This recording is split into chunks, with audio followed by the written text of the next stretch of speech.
What's going on, friends? It's Anton Daniels, and I gotta have a conversation with you guys about Tiege Hanley because you see how the sun is hitting me. This is no finesse, no makeup, no filters, no none of that. This is 100% Tiege Hanley. I use it in the morning as soon as I get up, right after I pray and brush my teeth, jump in the shower, and I'm hitting the streets because you never get a second chance to make a first impression. So even though they're giving you 40% off your first order, 20% off for life, even though you may get a free gift, forget all that, right? Because we would do this even if it was full price because it's worth that much. I'm in the streets, I'm kicking it with people, and I see Dusties everywhere. You don't want to be them. You want to separate yourself.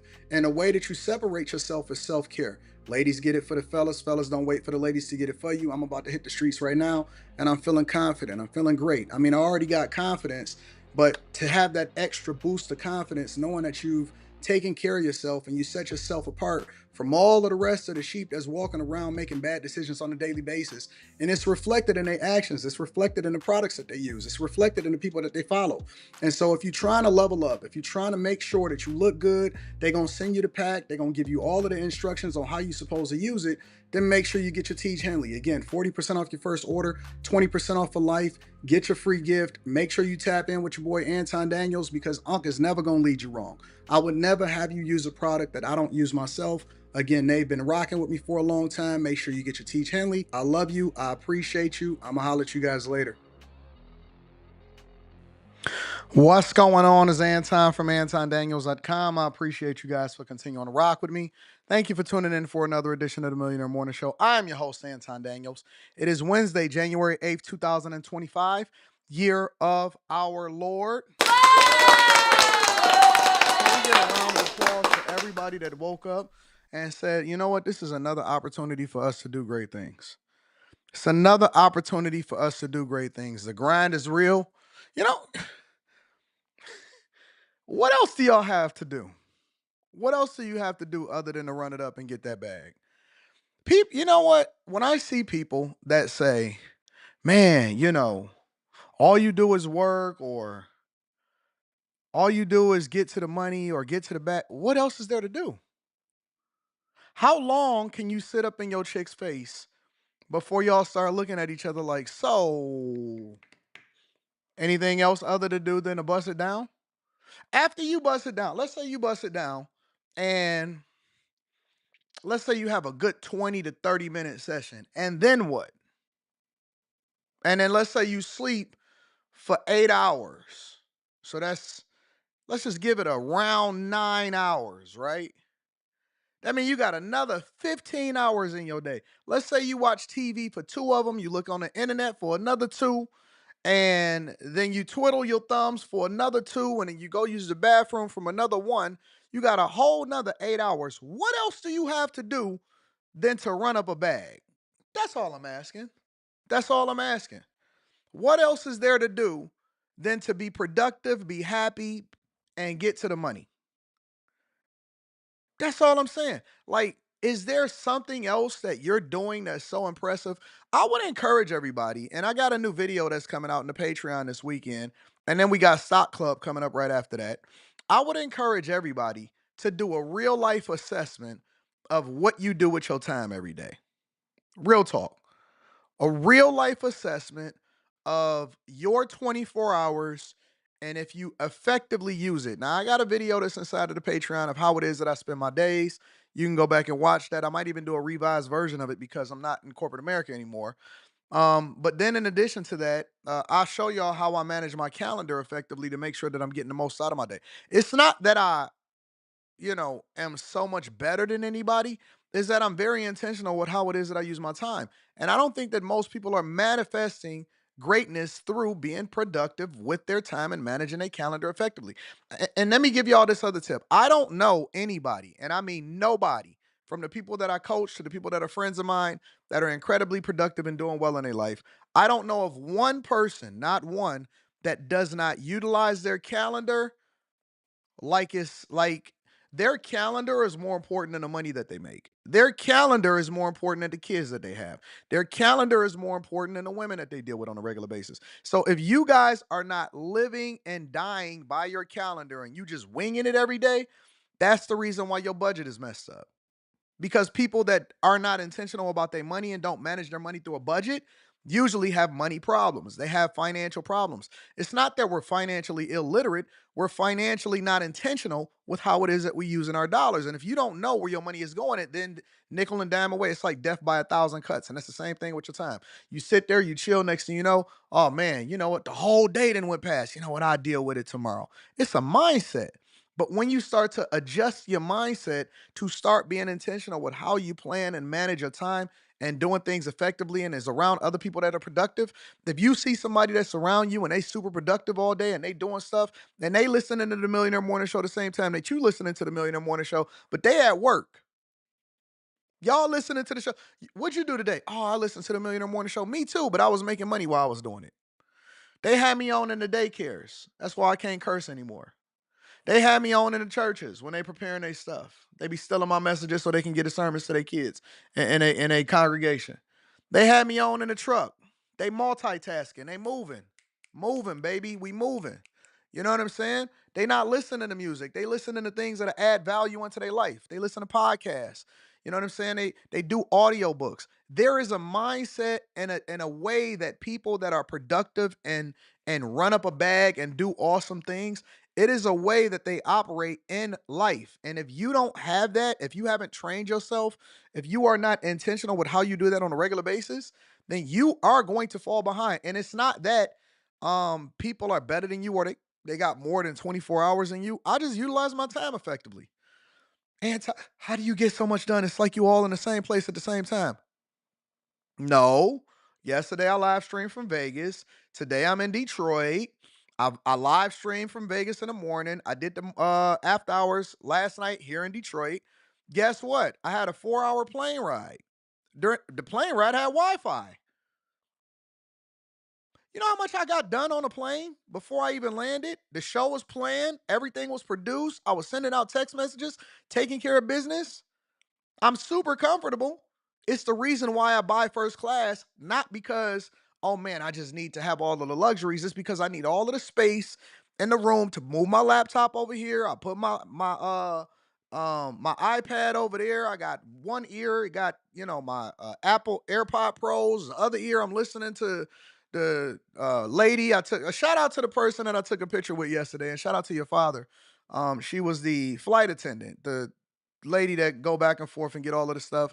You know what I'm saying? It's you're doing it because you're trying to make sure that you manage your time more effectively and you want to be comfortable and doing things, you know, more productive. And so what I'm saying is, you know, when we used to when we was working from home, you know what I'm saying? When the pandemic hit, how didn't you have two jobs? When the pandemic hit, a lot of y'all, now that you got to return to work, I told you that you had a window of opportunity to pay off your debt, run up a bag, don't change your lifestyle, just get as much money as you possibly can. How didn't you?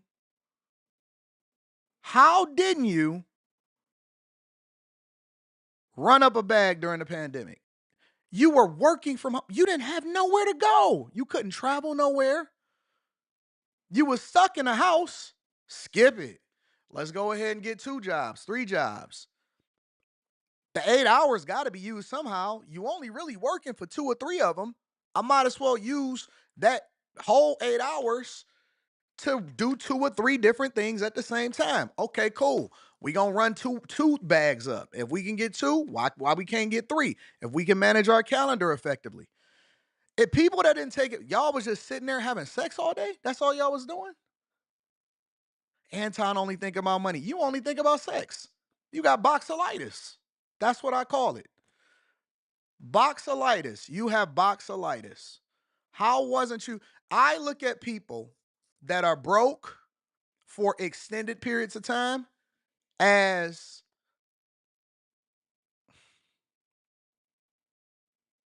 liabilities. Not if you go through something, not if you get laid off, not if you having a temporary hardship, not if you have a life event. That happens to all of us. But if you still that same way 3, 4, 5, 6, 7 years after that, Your whole life, everybody got to look out for you. You can't never go and pay your own way at dinner. You ain't never got a gift at Christmas. You can't, everybody got to give you money in order to contribute to the potluck. You a liability. You need to be cut off from the rest of the productive people because you are slowing everybody else down.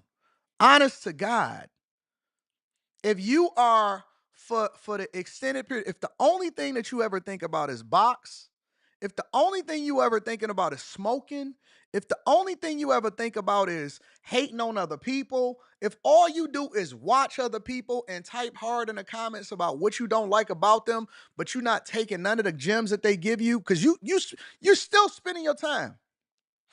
Y'all gotta go and watch the movie with Justin Timberlake, Time or whatever it is it was called. It was called something like Time or something, right?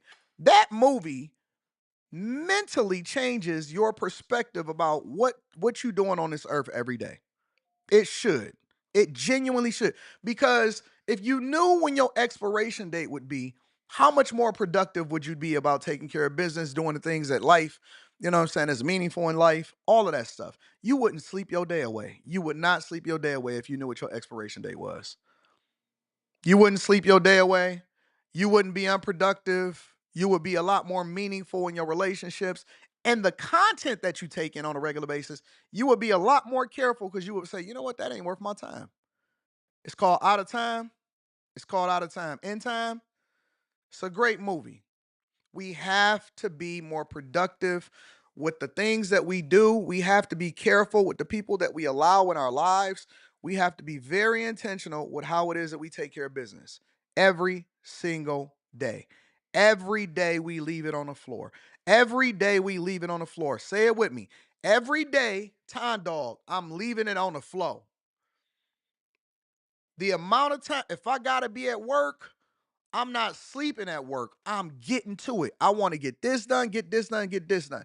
You know why? You know why I always have a new business starting? You know why I always got a business that I'm working on? You know why I'm always multitasking? Because in my mind, when I was at work every single day, even before this last corporate gig, let's say prior to the pandemic and all of that, right? Prior to me retiring the first time and all of that, I would say to myself, you know what? I have to bring my other laptop in addition to my work laptop to work. Why? Because when everybody else is taking a break, when everybody else is chilling, when everybody else is having a good conversation, you know what I'm doing? I'm going to utilize that same time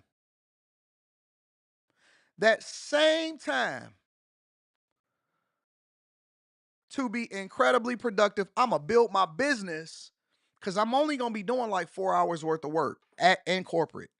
I'm not about to take no lunch. I can eat at my desk.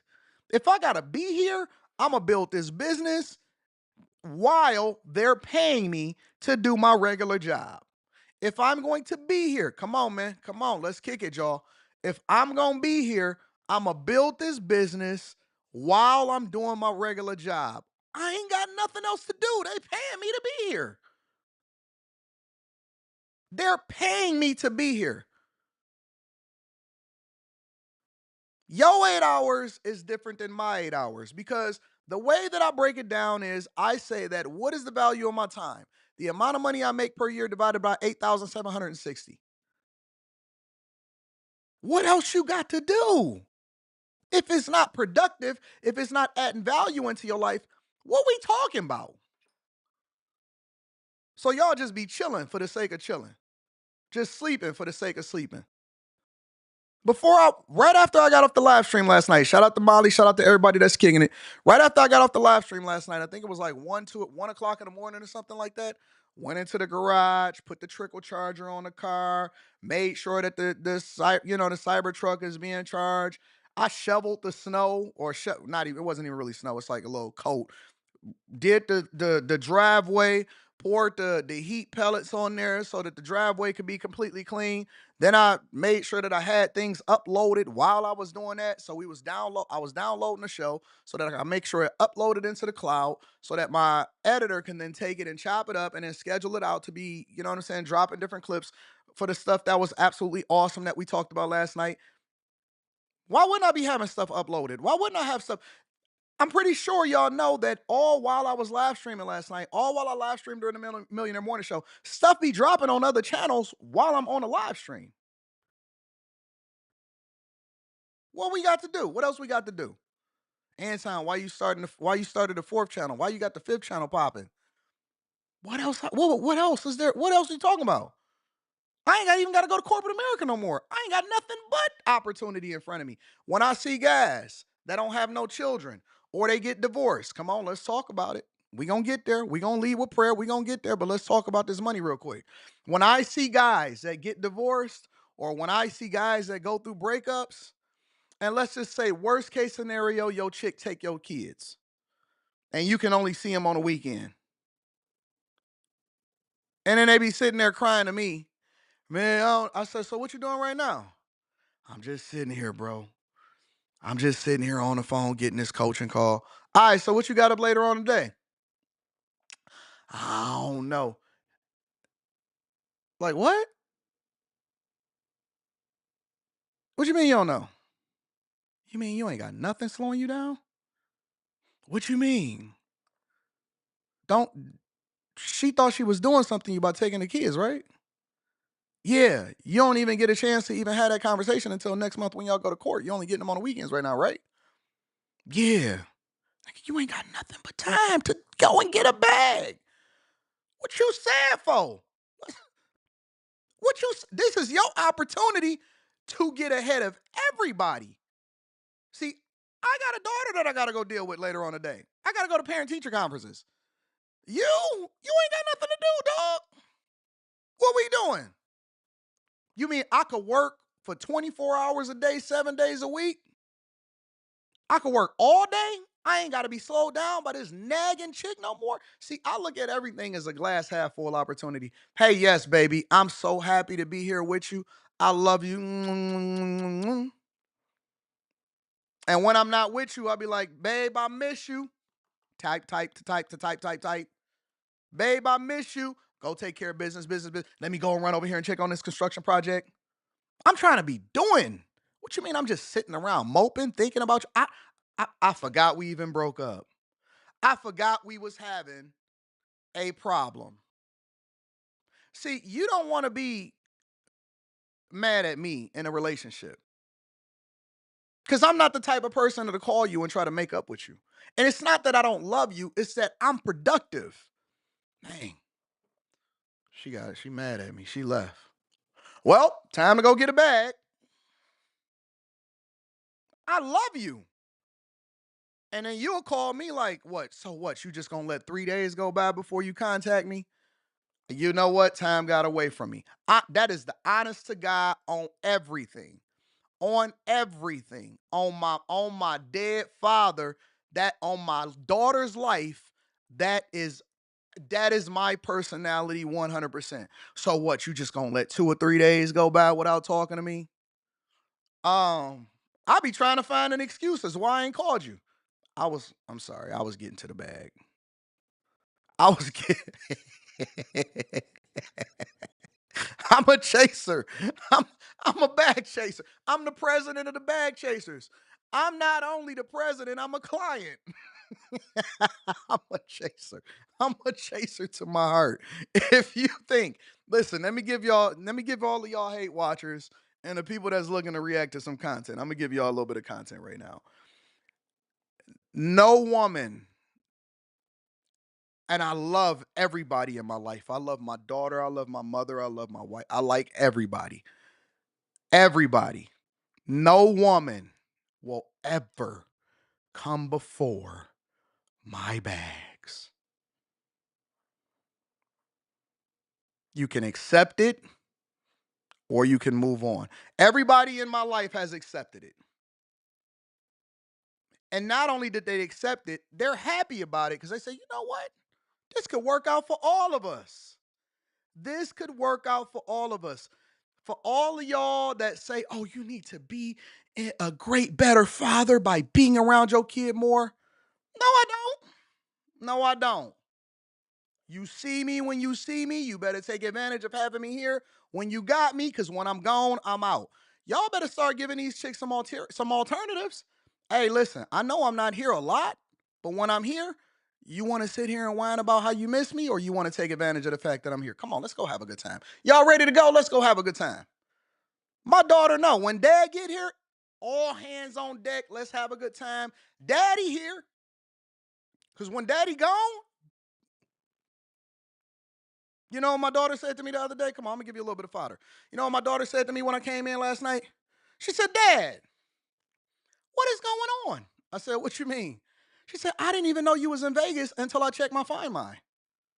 She said, I was looking at you. She said, did somebody steal Dad's phone? I said, oh yeah, I had to go to CES.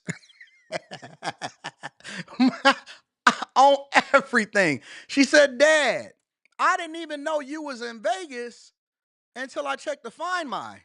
She said, I talked to Mom. Mom said, oh yeah, he in Vegas. Don't worry about it, girl. He'll be back in a couple days. I'm dog. I don't care what your cultural norms are and what your standards are. I study the most productive people on earth, and I learn from them, I adapt it, and I do what I want to do when I want to do it. Nobody is ever going to come before my purpose. Nobody is ever going to come before my bags. You can hate it, you can love it, you can say that it's a negative, it's a positive, but guess what? Guess what? Guess what?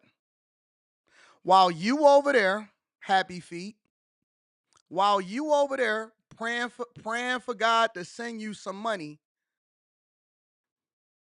I'm waiting on you to get your house repossessed and foreclosed on so I can go and gentrify it and kick you out of your own neighborhood. That's what I'm gonna do. I hear your prayer, and God loves me more than he loves you. And I'm gonna foreclose, I'm gonna wait for the bank to foreclose on your house. Even though you've paid 260 payments, you have 100 payments left, and I'm coming to get your property. I'm gonna do you like Trump is doing Greenland right now, which leads me into the show. Yeah. Shout out to everybody that's in the chat. Y'all ready to get started with prayer? Let's get started with a prayer. Lord, bless me with more opportunities. Bless us bag chasers. Blesseth us bag chasers. Blesseth us bag chasers with more opportunity. And Lord, if you see fit for it to happen, if it be in your will, let it come from the dusties. They don't appreciate everything that you've done for them, Lord. They don't appreciate the prosperity that is right under their feet. They are like the man with one talent. They buried it. They buried the talent that you gave them. They sat there on it and they hid it and they thought that something was going to happen for it. But we are the productivity talent people. We are the ones that take what you give it and then multiply it. And so, Lord, remove that thing that they don't appreciate and give it to us because we know what to do with it. We know what to do with it, Lord, for all of the dusties that subscribe just so they can get mad and in their feelings because they need that motivation and they know what's coming and it's nothing they could do about it. Bless us with what they have, take it from the center and give it to the righteous. Lord, we don't even just want what's for us for no more. We not praying that prayer. That prayer is over. We not praying, Lord, give us what's for us and everything that the devil stole, give it back to us. We not praying that prayer no more. We got everything and we want all of it. We taking over the world. The meek shall inherit the earth. We want it and take it straight from the dusties. Remove them from that property that they don't appreciate, that they got roaches and rats in, because we gonna turn it into a gym. We gonna gentrify it, and we gonna put somebody in that property that's gonna pay their rent every single day. Lord, you hear us. You hear my prayers. You said, ask for what you want, and bless us with the understanding and the wisdom to know what to ask for. Let your will be done. In Jesus' name. In Jesus' name. Remove the dusteth. When you get your eviction notice today, when you get your foreclosure notice today, when the repo man come and get your car today, know that it's because I prayed for it. When the repo man come and get your car today, know it's because we prayeth for your property. I want everything from you now. Yep. 2025, that's my new declaration. I just came up with it. I want everything from you. I want your property. I want your kids working for me. Yep. Yep. I want your kids working for me. I want my fries hot. I want my coffee hot. I want everything hot. I want them to drop it like it's hot. I want your woman being my executive secretary. I want everything. Lord, give me everything that they don't appreciate. I'm going to take care of it. I'm going to be the step baby daddy that their kids never knew. We're going to put them kids to work. Training 24 hours a day. Them kids going to be productive. They're going to bring in all of the dollars. Your woman going to bring in all of the dollars. Your people is going to, don't let her see this live stream. Don't let her see this live stream. I'm coming for everything.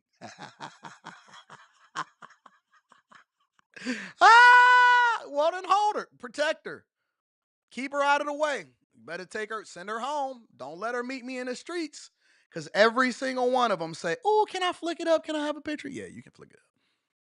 Can I follow you on Instagram? I want to reach out to you. I like your Yeah, come on. Reach out to me. Is this your home base?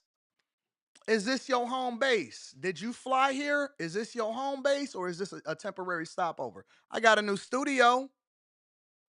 You ain't even asked me if I had a boyfriend or if I had a husband. Oh, my bad.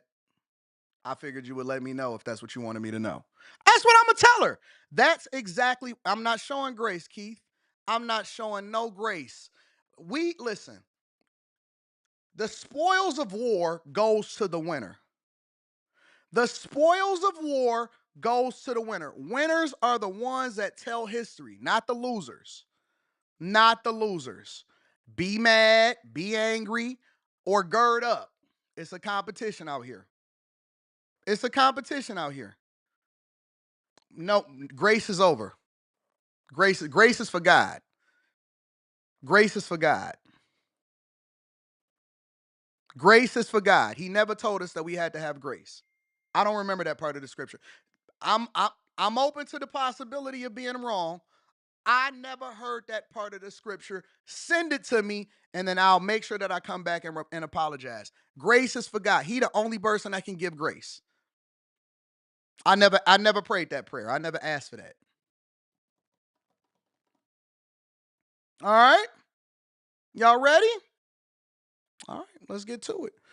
We said our prayers. Make sure y'all get that Tiege Hanley, 40% off your first order plus 20% off for life. In addition to that, make sure you guys tap into the Patreon if you are looking to go in the direction of the bag chasers. You know what I'm saying? Link to the Discord. I see y'all keep asking for the link to the Discord. The link to the Discord is in the description of any of the most recent videos inside of the Patreon. So if you're asking for the link to the Discord, that tells me that you're not a bag chaser. Yep, you're not a bag chaser. Link to the Discord is in the description of the most recent videos inside of the bag chasers. Let me go ahead and read some of these cash apps and super chats, and we're gonna go ahead and get started with the show. I think we need to, man, we need to clip that up. I'm gonna clip that up for y'all so y'all can get the cliff notes from it. We in rare form today. Let me see. Cash app. Let me hold down my people on the app. Shout out to ESDC. We love you. I appreciate you. Also want to send some love out to Life of Leisure. Says time to dine. Continue to hustle and motivate. I like that. Shout out to my dog Life of Leisure. Gio, I love you, big dog. Mike, that dude in the building. And then Dylan KO says, should I get a second dev job now that I'm a team lead? Dylan, you know the answer to that. Absolutely.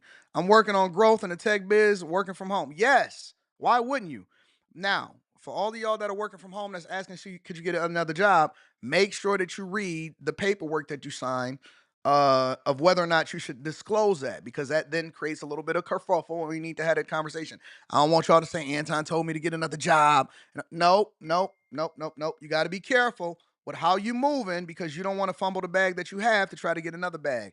Shout out to Shamara McKay. I love you, baby. Says celebrating my birthday Monday. Happy 2025. Happy 2025 to everybody that's on Cash App. I appreciate you. Let me read these super chats. Miss Crotty Shetty in the building says, I love you. I love you too. What in the World TV says, Louisiana Mayor Tyron Strong out on bond after linking him to alleged narcotics ring. Kingpin in a small pond about to make big waves. All right, send that to my email. Sonny Holston's husband named in the Fed. Yeah, somebody was telling me about that yesterday. We gonna break it down. Sister says, good morning, Mr. AD and the Chasers fam. Shout out to my girl sister and everybody that's sending super chats. People wonder whether he the glass half empty or the glass half full are missing the point. The glass is refillable. Talk to him, sis. That's why you a chaser. Just Go says, let it come from the Dusties in Jesus. I want everything. We gonna wipe it off and then we gonna go ahead and take it. Safari the Poet says, yes, when two or more agree, there he is in the midst of thee, chasing down the blessings, hugs, and love. Shout out to Safari the Poet. And guess what? The ladies gonna love it for me. They gonna love me for it. You keep thinking that, your chick is gonna be mad at me for saying what I said. She just gonna pretend to be mad in front of you. A lot of y'all don't even know that y'all girl reached out for a coaching call. The only reason that she in a good space that she in right now is because I told her what to do. The only reason that you getting that good loving is because I gave her the game. She's so scared to tell you that she got a coaching call because she don't want you to get jealous and stop watching me. I'm telling you to your face right now. You keep thinking that somehow, some way your girl had an epiphany and she different.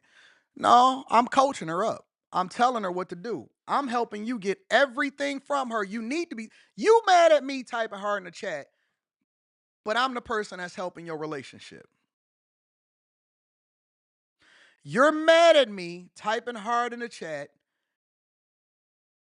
and I'm the person that's fixing your relationship. You'd be surprised how many of your girls got coaching calls. Reoccurring from a secret bank account so you can't check to see where the money is going. Reoccurring so you can't check to see where the money is going. I got her finances right. I got your loving right. I got your kids together. I'm your kid's father. I'm your kid. No, I ain't gonna get into that. We gonna talk about that later. That's an Anton Daniels channel. That's not that's not a Millionaire Morning Show conversation. Quick Hits, y'all. Quick Hits is a segment of the show that we don't necessarily think we need to document every single thing, but we definitely want to keep y'all in the loop on what's going on in these streets. First things first, New York congestion pricing. You knew it was gonna be a lot of people that was out here finessing, trying to get around it. Police is already cracking down on it. Check a look. Wheels finally turning on congestion pricing. The NYPD announcing now a crackdown on drivers who try to sneak past paying the new toll in Manhattan's business district below 60th Street.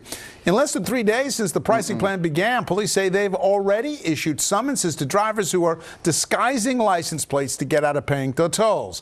Eyewitness News reporter Lindsay Tuckman live at Columbus Circle with more on the crackdown. Lindsay. David, look, it's too early to tell if congestion pricing has actually made any impact on traffic, but what it will quickly make an impact on is your wallet. It does appear that the drivers, many of them, like the ones behind me here going towards Columbus Circle, are taking it all in stride, but some drivers are taking a more illicit approach. Day 3 of congestion pricing, and city officials say attempts are already being made to illegally evade the toll. We watched cops pull over a driver Tuesday morning for what appears to be a covered license plate after passing under the gantries at Columbus Circle. How you gonna be driving a $100,000 plus car trying to get past congestion pricing? How you gonna drive a $100,000 plus car trying to get past congestion pricing? That's a special kind of dusty right there. We got to do everything possible to catch them. Make sure the laws allow the confiscation of vehicles if needed. Make sure the penalties are severe enough that it would deter them from doing it. But there's always going to be, trust me, right now, as we say, there's somebody's trying to figure out a way to circumvent the process. And indeed, Mayor Adams, the DOT, and NYPD have proposed new rules to crack down on drivers with obscured license plates. The expanded rules would prohibit anything that obstructs a license plate, including dirt, rust, or any sort of covering that distorts their visibility. Police released these photos of cars that have already received tickets with partially obscured plates as they crossed 60th Street. Many New Yorkers say the congestion fee may be inconvenient, even exorbitant, but breaking the law is a step too far. I think that they can find somebody, find ways around it without doing it illegally. That's what I've been seeing a lot on social media. They've been trying to find ways to go around 60th Street, below 60th Street without having to pay the toll. But covering up your license plate is illegal. But some already frustrated drivers joke that they understand the urge. Knock yourself out. Go for it. Listen, it's here. A year from now, you guys will be normalized. You'll be, it'll just be a part of New York City and you won't even know it anymore. It'll be just a part of it. Either you're going to pay the fee or you're not. Or you need to get out of New York. I told y'all about that. I told y'all that New York was trash anyway. And as long as y'all continue to stay there, and as long as the population continues to grow, guess what? They can continue to tax you because they know that you're not going nowhere. You just want to keep it real because you're from New York. Boy, you better get out of there.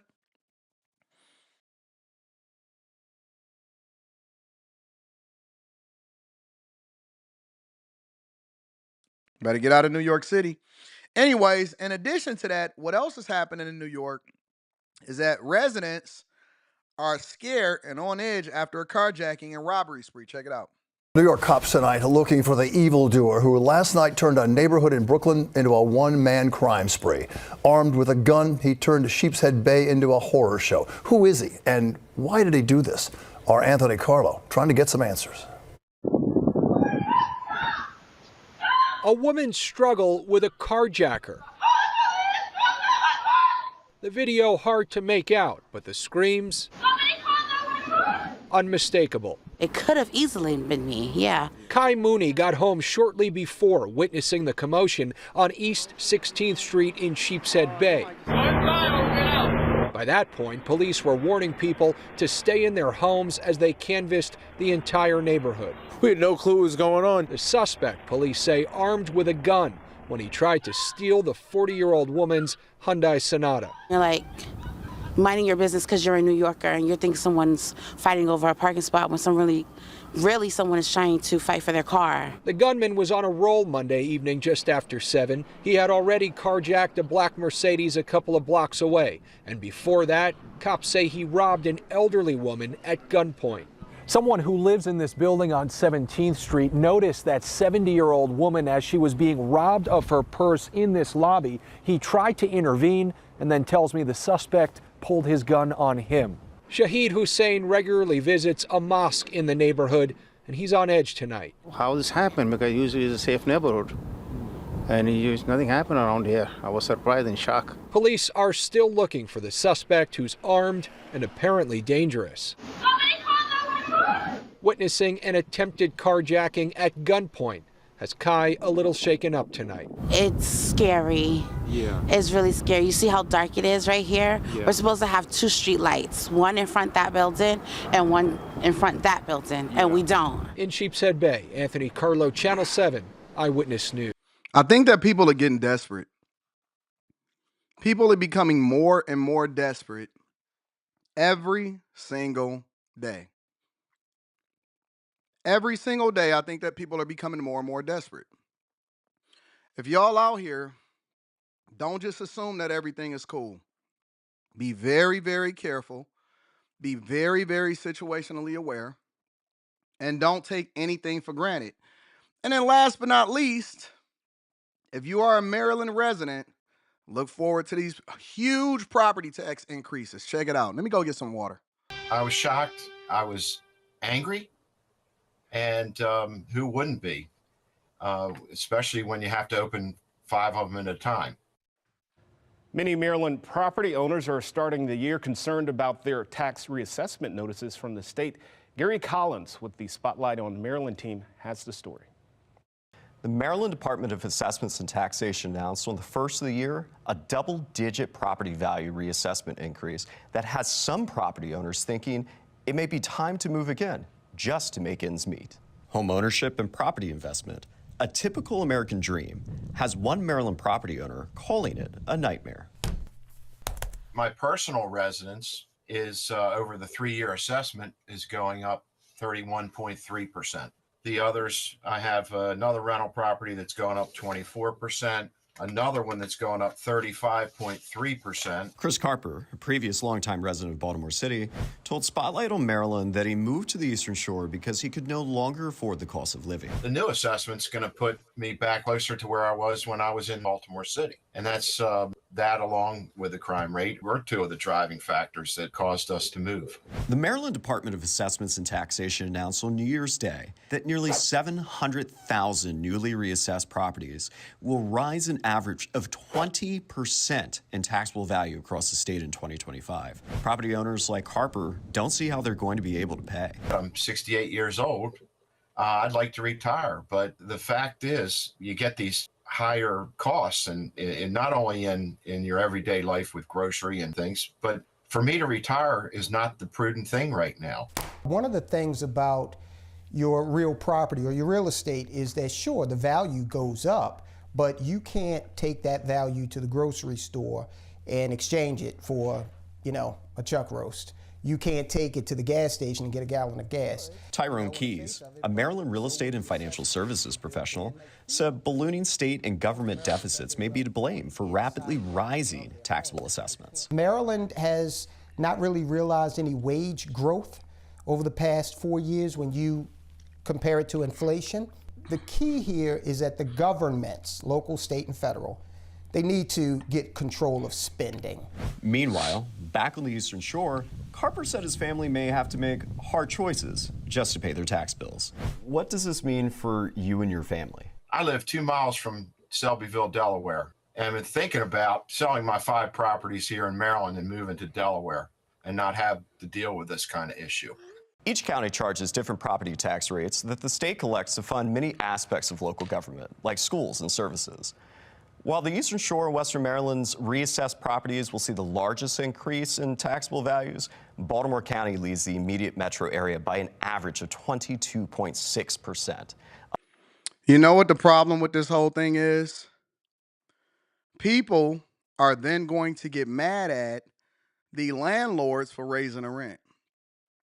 The landlords have to raise the rent because the assessed value of the property continues to go up, because the county and the state refuses to manage their resources effectively. And now you see how it becomes a trickle down, right? The trickle down is, and this is again why you guys have to be careful who you elect into legislature, right? For people that say it doesn't really matter who becomes president, it doesn't really matter who becomes governor, it doesn't really matter if we vote or not, you are the ones that are going to be pushed out and priced out, because you won't be able to afford, even if you do have a mortgage, it's still going to go up because your assessed property tax values are going to go up 32%. It's going to go up even more. So for all of these people that are in these blue cities or from these mismanaged states, you will pay the price of your vote. You will pay the price of the mismanagement, because again, the people that are in legislation are a reflection of the people that voted for them.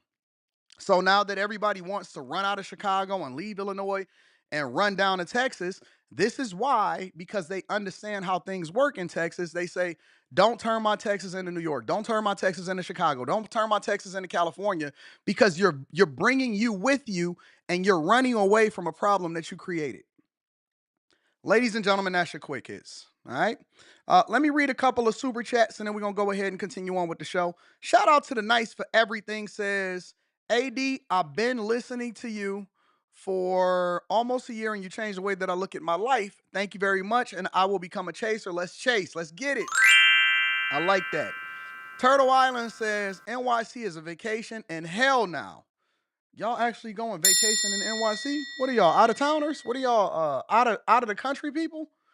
Anyways, let's go ahead and continue on with the show. So we want to tackle a few different things. We want to tackle California wildfires. I had called a few friends and I was trying to set up getting some people on the show. I had called Marcellus Wiley and he didn't answer the phone, but then he texted me back and then he called me this morning. He said, bro, we ain't got no power. We dealing with this, we dealing with that, because he out there in California. He said it's bad out here. He said it's one of the worst times that I'd ever seen out here in California. It's bad. Y'all want to know why all of the insurers are leaving? This is why. This is why. I've never seen anything. Fires were this close to the cars. People left their cars on Palisades Drive. Burning up the hillside, the palm trees, everything's going. And the wind and the firemen are great, but it's a beast there in Cali, so Tanisha. It's crazy. But back to our breaking news this hour. Los Angeles is under a state of emergency as firefighters race to stop two fast-moving wildfires. I didn't even know it was that bad. Strong winds in Southern California. They are making the Palisades fire spread at an alarming rate. And the concern is that it's going to get even worse on Wednesday, according to fire officials on the ground. Local officials adding that at least 30,000 residents have been evacuated from their homes already, and there's concern that there'll be need for more evacuations. The Los Angeles Fire Department is even asking off-duty members to potentially help push back some of the flames. In the meantime, the Eaton fire roared to life just a few hours ago, quickly burning an area larger than 150 American football fields. Both fires are at 0% containment so far. CNN has a crew. He said the fires are 0% contained. It has several crews across the region. 0% contained so far. That means it's just raging, out of control. Nothing and nobody could stop it. All you could do is pray and run. Strong possibility that when you get back home, your house ain't gonna be there no more. I don't understand why people love California. Honest to goodness, I have no clue why people are so in love with California. Is it Kendrick Lamar that told y'all to be this way? What is it? I know we got a lot to deal with as far as like the snow here inside of the United States of America and stuff like that, but we ain't got to deal with that. We don't have to deal with that at all. That's one thing that we ain't never had to worry about is no wildfires. We ain't got to worry about no mudslides. We ain't got to worry about crazy property taxes. It's wild in California. Trying to work as safely as possible to bring you the very latest pictures on the ground and the stories of those affected, including from inside the areas torched by the wildfires. CNN's Natasha Chen and her team captured some of this video leaving their location in Santa Monica, California earlier today.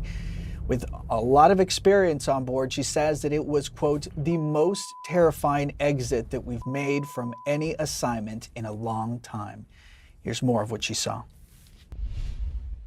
We were there from about noon until about just after 6 p.m. local time when we had finished our last live shot.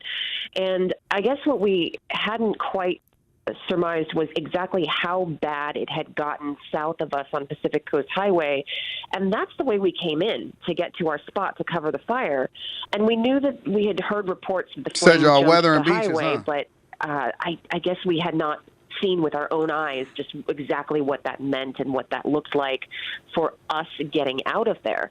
So at the end of the night, you know, we pulled up to a fire truck and kind of waved at a firefighter and said, "Hey, where do you think is the best way for us to leave, to get out of here?" He kind of shook his head at us and said, "Well, I guess you go south." And so that's what we did. That's crazy. Pretty quickly realizing that there just were got to flames up and leave on your both home sides depending of on the what the highway. season is. There were embers flying over the lanes of the highway. I spotted an emergency vehicle and decided our best bet is to just follow that car, to follow right behind him as closely as possible. If he's driving, then he's probably knowing the best way out. So as we're driving behind this emergency vehicle, I'm hearing an explosion on my right. There are houses on fire right up against the road on the left. And as I mentioned, embers flying. And so at this point, Rosemary, I'm just holding my breath. And I can feel the heat from inside the car, just watching the embers fly across the windshield. Somebody said, same reason people don't like cold-ass Michigan. I feel you. I feel you. But see, the difference is I don't have to worry about my house not being there overnight. I don't have to worry about high property taxes and bad mismanagement of services from our government and elected leaders. I don't. You can be there today and then somebody gonna doo-doo on your steps because y'all have The highest rate of homelessness in the United States of America. And then also, it's a possibility that right after somebody get done breaking into your house, squatting in it, doo-dooing in it, as soon as you get them out of there from the sheriff 3 years later, your house gonna get burned down. And you're gonna have to pay high property taxes. And all of the insurers are literally leaving California. This is why, remember when we was doing these shows last year and the year before, and I said, listen, man, all of the insurers, they leaving California. All of the insurers, they trying to run up out of there. They trying to force them to stay. They said, man, we not standing here. This is literally like throwing money out the window because we know for a fact that y'all about to have one of the worst wildfires ever. They predicted it. I pay attention to what the insurers do in order to understand where I should be investing my money. That's the first thing that I look at when I'm trying to figure out, hey man, is that a good real estate market? Should you buy property there? Should you invest for the long term? What are you gonna do 10 years from now? First thing I do is I look at how the insurers are moving. First thing that I do. I look at the insurers. That's how I know, hey, get up out of Florida. Great place to visit. Go spend your time there. It's phenomenal in the winter. Some of the best weather in the country outside of Hawaii. Invest your money there. Don't do it. California, even worse. Even worse. So not ideal. In that kind of, we get put on a lot of of risky assignments, and in this situation, we have to make a calculated risk for the best way to leave. And I think, thankfully we got out of there, and we got a real look at just the level of destruction and really the fear that a lot of those residents might be feeling if they're looking at those images on the news. If they've evacuated, I can't imagine. They're wondering if their house is the next one on fire. Don't nobody care if you don't want to come to Detroit. We ain't tripping off that.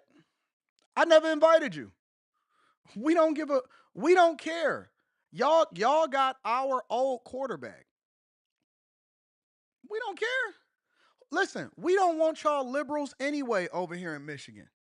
At all. All y'all do is bring your sassy ways. We don't want you and your boyfriend coming here, sir. Sir. We don't want you bringing I want to change your laws so that we can give gender affirming care ways here in Michigan. We cool. We good. Cool. That's the way that we like it, the way that we want it. The way that we like it and the way that we want it. Go back to San Francisco so y'all can feel on each other's booty. R. Kelly belongs. He don't even belong in Chicago. He belong in California. Don't nobody want your high taxes. Don't nobody want your homelessness. You ain't got nothing to offer anyway. What makes you think that y'all valuable? We don't value you. What y'all think that we look at Californians and say, oh man, it would be nice to be Californians. We don't. We don't. We don't want your sassy ways. We know that HIV and AIDS is running rampant because y'all keep trying to figure out whether you want to be a bottom or a top. Half of y'all is felons and you got a teardrop on your eye. The only thing halfway decent that you got is Kendrick Lamar. Property taxes is out of control. You don't even want to be there. What makes you think that we want you? We don't want you. We want to wall off California. We want to wall off California. Keep your governor, keep Kamala Harris, keep Arnold Schwarzenegger, keep everybody. Keep them all. Keep them all. We cool. I went to y'all cities. I drove through. I lived there for a little bit, just to observe to make sure I understand the culture. Every street smell like piss. Every time you walk down any street, you got to basically try to dodge a dookie bomb on the ground. It's a dookie bomb on the ground. You're not talking to a person that just looks at the news. You're talking to a person that pays, and you got wildfires, and your houses is burning up, and you think that you're going to rebuild.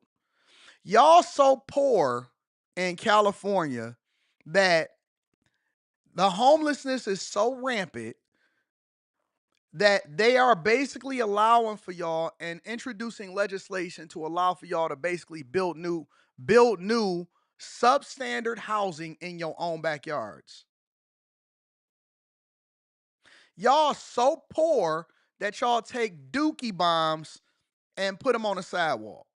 And y'all think just because y'all got decent weather, depending on the time of the year, that makes you awesome. You not. You poor. You broke.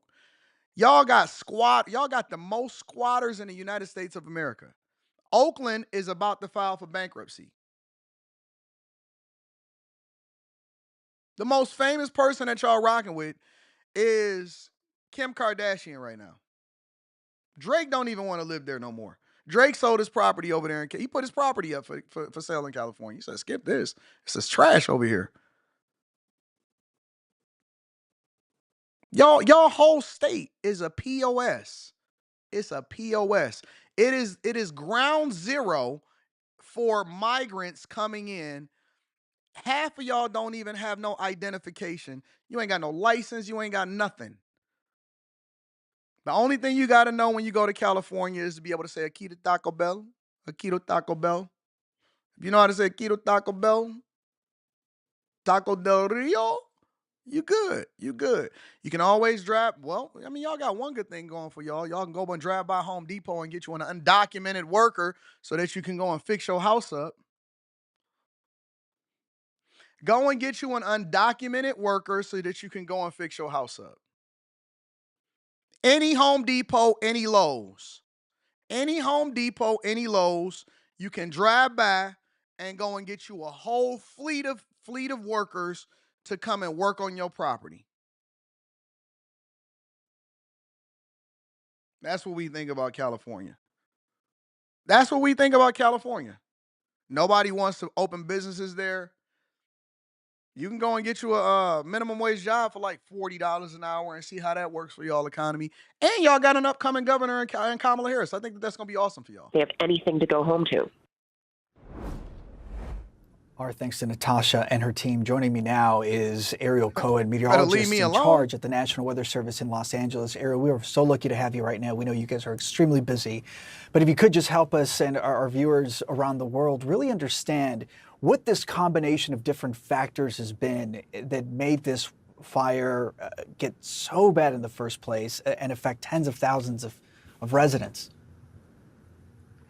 First of all, I want to say that this is a very heartbreaking We did situation. pray before the show. It is incredibly sad to see what society is going through during this Everybody get these jokes. exceptionally destructive event. I can't emphasize it enough. On behalf of the National Weather Service, our hearts go out to everyone who is being impacted by these fires.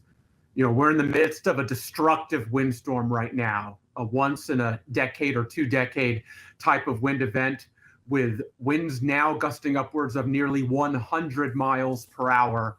That sounds crazy. San Gabriel Look at California on fire. And the nearby God don't even like y'all foothills, right and then now. also across the Santa Monica Mountains, extending across parts of the Los Angeles Basin area, where we're having trees coming down, significant structural damage already occurring, and it will only get worse overnight. And then with the very dry air mass that settled over the area, a very rare, volatile combination of parameters has come together to fuel the explosive development of horrific wildfires across the Los Angeles area, all the way towards the coast, across the Santa Monica Mountains and towards Malibu.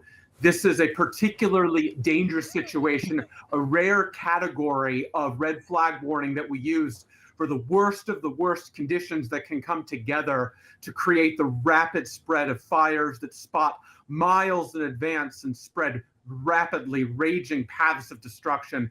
We're seeing that come to fruition. And, you know, when we're making these forecasts, when we're making these messages, you know, these correspond to real world impacts. And it's so sad to see what's going on. And we urge everyone to stay at a high state of readiness as we head through the overnight hours into tomorrow, as this will. We know. We got it. California is trash. Shout out to y'all. I mean, listen, y'all shouldn't even trip at me dissing y'all state, because it's not even your state. You don't own nothing in it. It's almost like trying to gangbang over what Jay said. You banging over a property that you don't even own. Y'all claiming a block that y'all was raised in, but it did nothing for you. Listen, Cali is good for nobody. It's good for nobody at this point. Honestly, I think that we should just wall off that entire state and figure it out from there. LeBron gonna be leaving soon too. What's the best y'all got? Bronny James? D'Angelo Russell just got traded? I don't know. That's just me. Anyways, let me read a couple of the super chats and we gonna go from there. Uh, shout out, shout out to P Shank. P Shank says, "Good morning. I called it BS. Elected officials is overpaid for producing less. They increase taxes and their salaries versus increasing revenue." That's true. That is true. Daddy Day Trip says, "The fires never get to us down in the city, but it's crazy in Compton is wild around us, low key, smoke wise." Foxhole 99 says, "LA's burning. The mayor's in Ghana. Insurance won't cover it, but hey, FEMA might toss you $750 to rebuild your trash pile or rebuild your ash pile." Steven Slayer once says, "California is a ish hole with politics, illegals, gangs, crime, and natural disasters." Mr. Joe says, "California is the modern day Sodom and Gomorrah." Chris Latson says, "Hey, AD, do you think that America is falling under Ray Dalio's changing world order prediction?" No, maybe a little bit. Lee Hub says, "Michigan is a hellhole." Green Monster says, "I'd rather shovel 5 feet of snow than struggling to breathe because of all of the smoke and the fire." What in the World TV says, "AD, even though their houses burn down, they will rebuild the same type of houses. Dome houses are the way of the future." Michigan over Cali all day. No dookie in our driveways. Stop the Cap Motown move from Detroit to Cali, and that was the downfall of it. Have you noticed that? The minute that Motown moved to California, it fell off. That's exactly my point. Daddy Day Trip says, "Yo quiero Taco Bell." I'm laughing because me and you already talked about this. Best thing about Cali is the weather, and they vape carts way cheaper than New Jersey, Illinois, and Missouri. Keep up the great job, Anton. Jerry says, "Cali has Pelosi, Kamala, and Newsom." No, thank you. That's a fact. The worst, the trio of the worst. He said, "Y'all so poor," like he was about to say, "Yo mama so fat." And don't forget the earthquakes. They still over. Yeah. Them tectonic plates is shifting up under y'all. Don't worry about it. Half of y'all houses is going to be inside of the water in a minute anyway. So we ain't even going to talk about it. You ain't even going to have to worry about rebuilding because we know y'all one earthquake away from being broke off from the entire United States of America. And y'all have water problems. That's the worst thing about California. Y'all don't even have clean water. Y'all gonna have to make some major investments in infrastructure to do desalination so that y'all can draw water from the ocean and remove the salt from it so that y'all can actually have water. Y'all don't have enough fresh water in California. That's crazy. Anyways, make sure y'all tap into the Patreon. Link is in the description as well as pinned to the top of the chat. Let me read a couple of these cash apps, and then we'll move on with the show. Shout out to Spencer Campbell says, "Have a great show." Thank you, Spence. Shamara says, "For hitting that booty." Frank White says, "Salute. Salute to all of y'all. Salute to everybody that's holding us down. We appreciate y'all. We love y'all." All right, y'all, let's get into the thick of things. Jason Whitlock. So I'm a fan of Jason Whitlock, admittedly.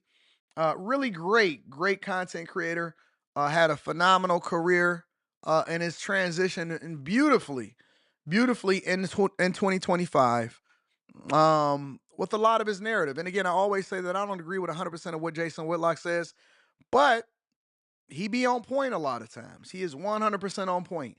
And he's recently caught a lot of backlash from popular culture about his take on Joy Taylor. But I don't know why. I think it's just all from Simps. It's all from Simps. And the reason that I say that is because why would y'all get mad at a person who has firsthand knowledge of working around with and amongst the very people that are being accused inside of this lawsuit? If anything, y'all would be seeking inside information. So wait a minute. Y'all praise Jaguar Wright, but y'all mad at Jason Whitlock for giving his experience of what it's like to deal with what has happened over there at Fox Sports Freak-Offs. Okay, we'll get there. We'll get there.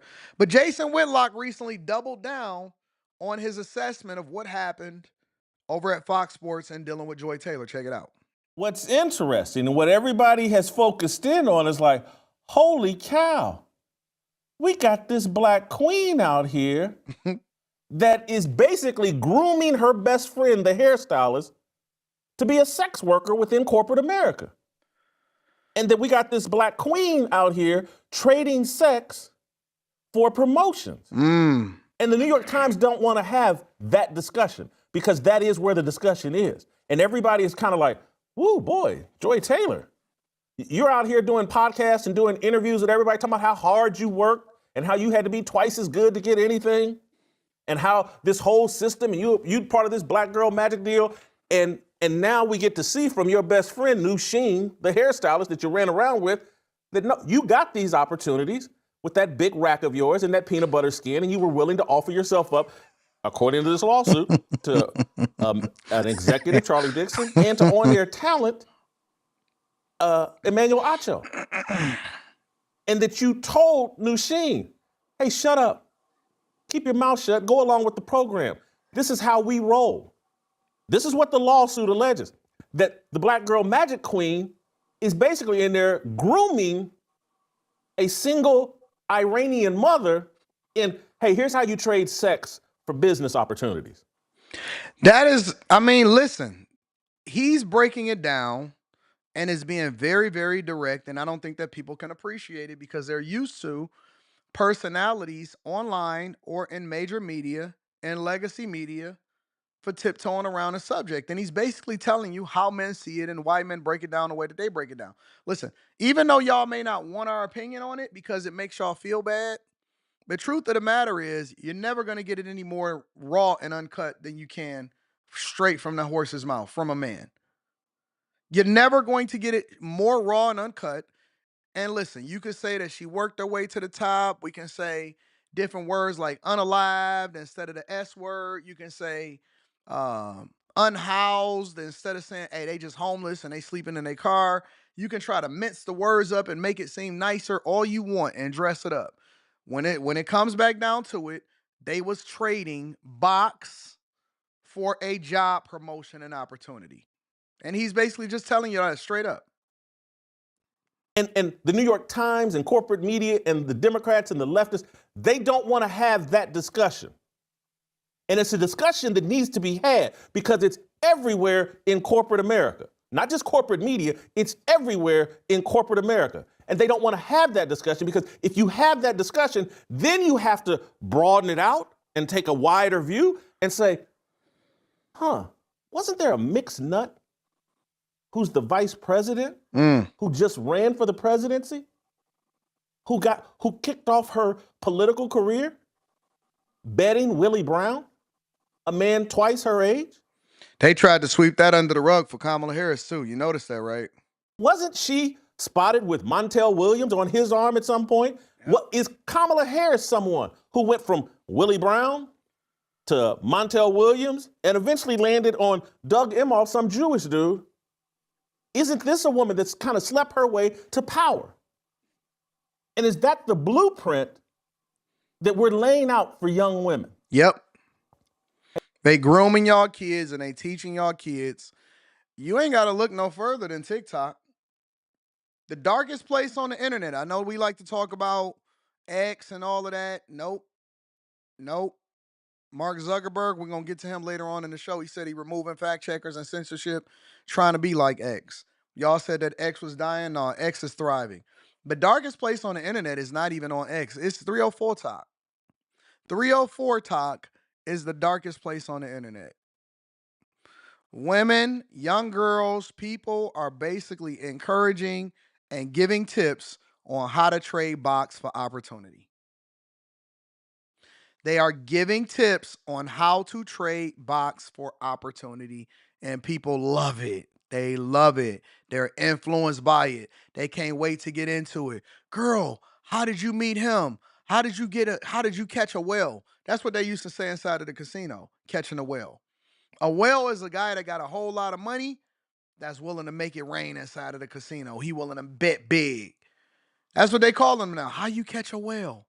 I had to learn the terms myself. I said, this is new territory for Anton from AntonDaniels.com.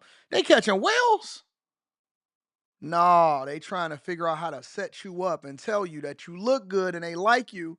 All you got to do is pay this amount of money and they'll bust it down for a real one. Okay, listen, this is how you upcharge them. They giving business tips on how to upcharge for you taking the rubber off. That's the honest to God truth. It's the wildest thing that I ever seen in my entire life. And it's right there in front of your face. They'll censor you if you say too many cuss words on TikTok, but you can talk about finessing a dude for money all day long. Hey, ladies, and not that any of these people would be the first to do it, but now we're mainstreaming and normalizing it. We just ran a woman who slept her way into politics. We just ran her for the presidency. And now we're looking at a lawsuit where a single Iranian working mother is saying, hey, I had a mixed race lady that was grooming me and explaining to me, hey, here's how you use a big pair of cans and no morals to move up the corporate ladder. You don't need to be qualified. You don't need to work that hard. You can just bang someone, and then in the lawsuit it says, this is according to her friend, that yeah, when push comes to shove, big pair of I will cans. accuse this executive of forcing himself on me. And that is the worst part of this whole lawsuit, if it be true. Because y'all got to remember that this person was her best friend on the set. She did her hair every day. She was around her all the time. She went with her to the parties. And she said, listen, and people keep skipping over that. Live and let live.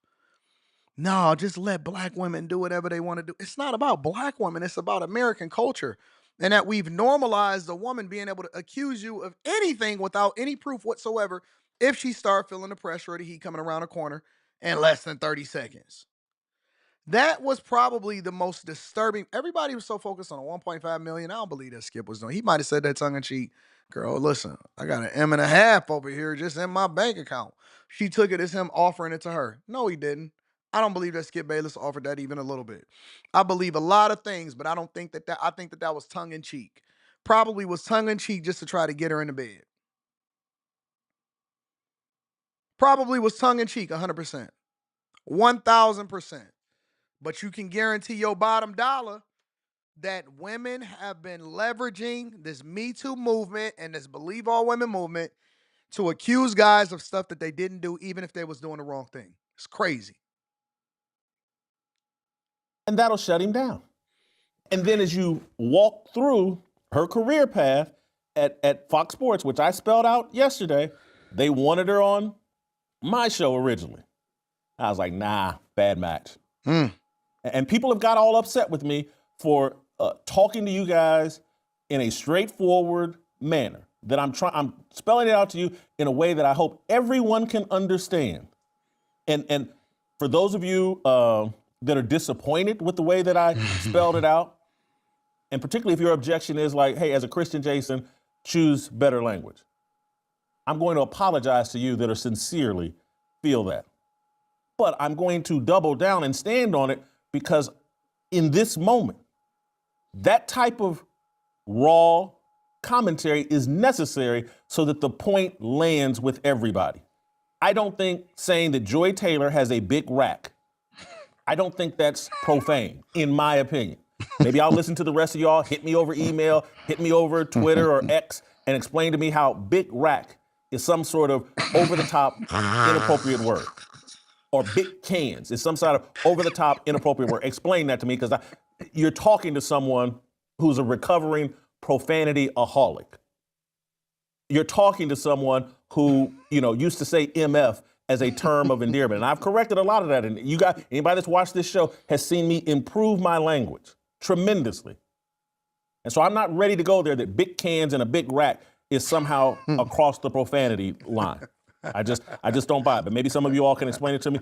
Back it up with some scripture when you try to explain it to me. I can't wait to use the word big Don't cans. just come to me with your opinion. Back it up biblically, and maybe I'll listen. So what did I say? I said big rack, a pair of cans, and peanut butter skin. Someone walk me through how peanut butter skin is some sort of derogatory, inappropriate hilarious. description of Joy Taylor or any woman. I am not the only man that's attracted or peanut butter skin is attractive to. That's almost a universal opinion. Everybody, who doesn't like a woman with natural peanut butter skin or a woman that sits out in the sun 3 hours a day to get peanut butter skin? Black dudes, white dudes, everybody that I know likes peanut butter skin. I just don't see this as some sort of, oh my God, and I've read or I saw it over social media. I was trending, Jason Whitlock faces backlash for sexist comments and inappropriate comments about Joy Taylor. Joy Taylor, according to my research, as best as I can tell, and I say this in all seriousness, I'm not trying to joke, but she bought them big cans. And that's the caveat. It's like you bought them, you flaunt them, and now you trying to act like we don't notice them. You bought them for the purpose of promotion, and now you're trying to act like we shouldn't notice them. You flaunt them, you show your cleavage. Don't worry, I'll give you an example of it. You flaunt them, you show your cleavage on a regular basis, and now we supposed to be blind. 3 blind mice, 3 blind mice. If you bought them, come on, stop. This isn't something that was given to her and there was nothing she could do about it. She wanted big cans. And if you ever watched her on Fox Sports, she displayed them constantly. Facts. She wanted me, you, and everybody else to notice her big cans. Yep. Her big rack. Put them on display almost every day. And yesterday, after this embarrassment comes up, she puts the big cans of peanut butter back in the pantry. She covers them up. In the pantry. But I'm the bad guy for noticing. And I'm the bad guy for pointing out that and trying to tell young people, particularly young men of any color, hey guys, this is what you need to be aware of when you step into the work environment and the workplace. Facts. We've rigged up a system that panders to women and puts you and your reputation and your career in jeopardy every day that you go to work. We've loaded up the workplace and told women, hey, we got something, and again, we got something called the Crown Act that Congress passed where and basically you can dress women how can you wear want any to. kind of hairstyle they want. Yep. This is all this pandering to women. And you can get sued. For somebody comes in with a crazy hairstyle and you say something about it, you can get sued. Bottom line, what they're trying to reinforce is women can come to work dressed any way they want. Yep. If they want to distract the entire office by wearing a bikini to work, you better not say nothing. You just have to deal with it. You better not say nothing. And I'm trying to tell young men, here are the consequences for when Eve walks into the garden and sees you over there. Well, oh, look at Adam. He's over in his little cubicle trying to obey God. And I'm not saying men are innocent in all this, but I'm saying the devil has a trap for us. Facts. He knows how weak and silly and penis controlled we are. And we have boxolitis. We are born with boxolitis. That's why I have a hard time when people tell me, oh no, I was born this way. That's not true. That's not true. Genetically, if you have a penis, you have been born with boxolitis. That's just the facts. I don't know how y'all have re-engineered and convinced yourselves that boxolitis is not a real thing, but it absolutely is. It 100% is. And so you can't come in here and say, hey, man, you go into the hood with $1 million and it flies all over the street and expect nobody to pick up the money. We born with it. We was molded by it. Nah, you merely adopted the dog. By the time that I was able to see the light, we were born, we were molded by the box. We came out of the box. That's how I know we all got boxolitis, because we came out of the box crying with box slime on our faces. And the only thing that we've ever seen our entire life, think about this for a second. Think about this for a second. And see, y'all, I don't really know. I don't think y'all know what the symbolism of life is. We came out the box. They wiped the box out of our eyes in order for us to see. We then were breastfed. So y'all threw cans in our face the entirety of our lives. So then we became addicted to the cans. And now you want to sit there and flaunt it in front of us for our entire life and expect for us to close our eyes and we don't see it no more. We came out the box. What else was we supposed to do? What else is we supposed to do?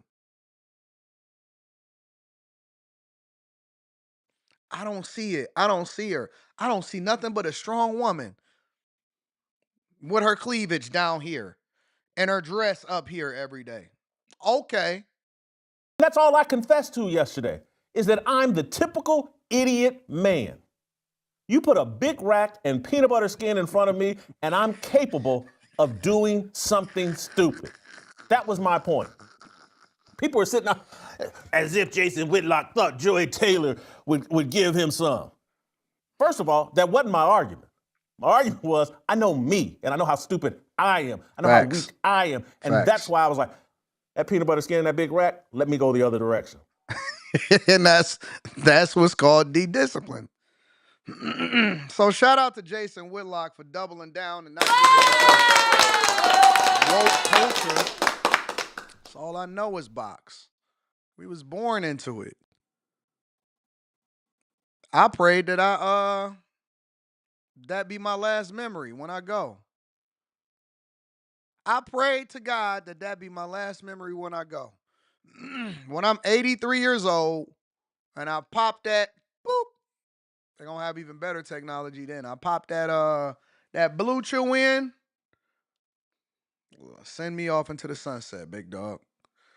Send me off into the sunset. I want my last memory, not of me sitting there talking about, oh my God, I'm laying in hospice care and everybody wants to say congratulations for a life well lived. And this isn't a go. This is a celebration.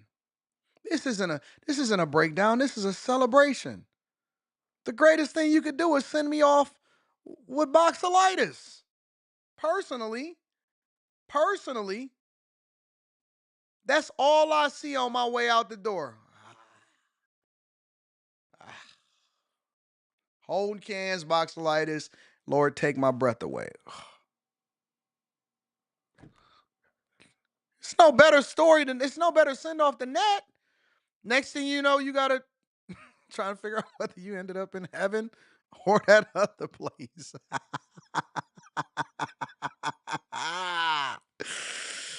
Oh man.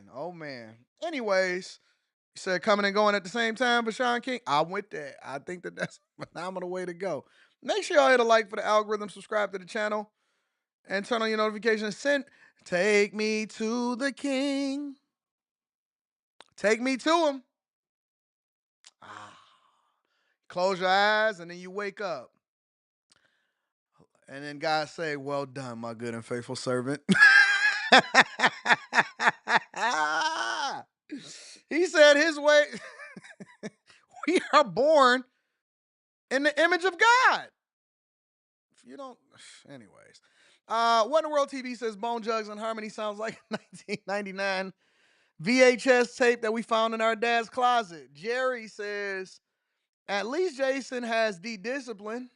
What in the World TV says that enjoy peanut butter, cocoa, and vanilla taste a lot better now, don't it? Well, let's go and talk about what Joy Taylor has to say. Because to be honest with you,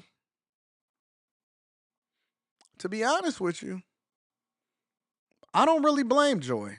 That's the culture that we live in. Ain't that what y'all say? I don't blame Joy. That is the culture that we live in. And as a matter of fact, joy, which cometh in the morning, Joy has always maintained exactly who she is. She is not lying. She is not tripping. She is not trying to defend herself. She's not on Twitter saying, y'all crazy. Don't believe what you see. you only half of the story is told. There's always another half. Joy ain't said nothing. She said, well, I mean, I don't know if it's true or not. Remember when y'all was accusing Jay-Z and all of these guys, and y'all said, well, if he ain't do it, why he ain't defending himself? Remember that? Well, if he ain't do it, why he ain't countersuing? Why he ain't holding her accountable? Why he ain't made a statement? Why y'all ain't got that same energy for Joy? Why y'all ain't got that same energy for Joy? How come I ain't saying that same? We have, our standards have changed significantly all of a sudden. Nobody, and I mean nobody, 0 people are using the same arguments and saying that she needs to come out with a statement and defend herself. You know what they saying? Live and let live. Live and let live. Live and let live. Look at that thumbnail. You said it. Y'all said it in the chat. Look at the thumbnail. Do you think that that thumbnail is intentional, or do you think that it's supposed to be something different? What is that thumbnail designed to do? Get our attention. Get our attention.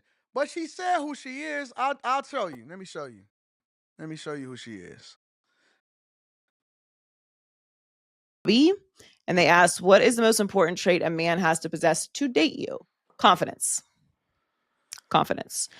You have to be confident in who you are. You have to be confident in what you want. You have to be confident in how you move around the world, confident in what you do with yourself, confident in how you approach relationships and friendships.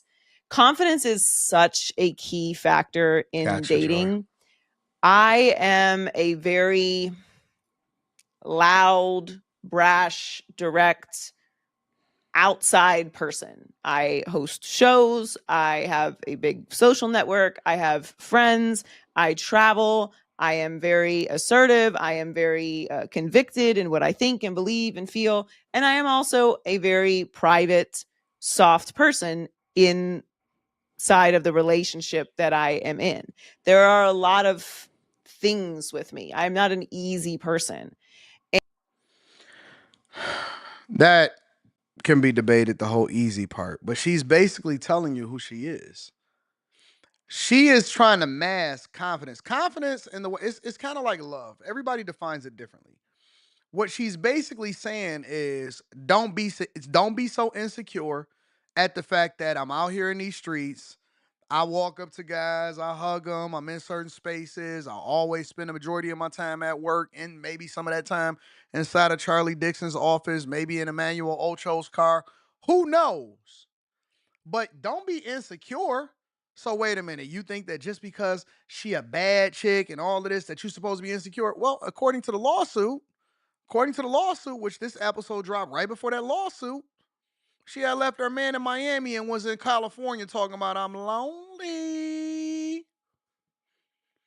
The whole confidence cloak, and this is what women usually say to guys when they doing something that they're not supposed to do, is stop trying to control me. I am loud, boisterous, and in these streets. And y'all have to understand and read between the lines. She told y'all that how she was moving on Fox 1, Fox Sports, Box Sports.